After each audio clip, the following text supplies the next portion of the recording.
The State Department said after the lopsided vote against the U.S., the threat to cut off future funding is real, and nations that cross the Trump administration will now receive extra scrutiny. Judging by this vote, however, it appears many of those countries came to the conclusion Mr. Trump's threat was more bluff than bite. Elaine? Well, Major, as you know, White House Press Secretary Sarah Sanders said Thursday it's, quote, appropriate for the president to put America first.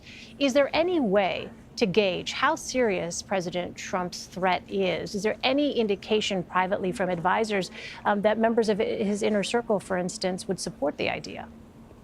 There are no details about how this would work or who might be affected. It's just a threat that's hanging out there. And for right now, this administration appears quite content to just have that rhetorical billboard out there. The Trump administration said, America first, and if you vote against us, you might lose your aid. That is consistent with the sort of general hostility that candidate Trump expressed about the United Nations and multinational organizations and multinational decision-making in general. So there is a pattern of consistency there.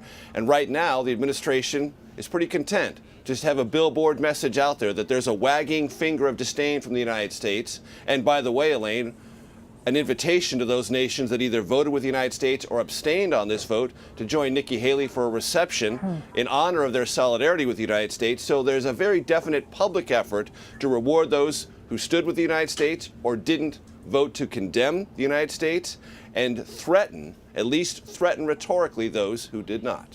That's very interesting. Well, Major, what's the reality here? How complicated would it be to cut off funding to U.S. allies in the midst of the U.S.'s fight against terrorism? It's complicated for that reason. It's also complicated in the sense that there are many recipients of United States foreign aid that are not directly linked to the war on terrorism or fighting extremism. And the United States is the global leader in providing humanitarian assistance and assistance when there are global disasters that smaller or less well economically nations that are in less good economic shape can deal with. And the United States does that not because it is only altruistic, but in its larger long-term self-interest.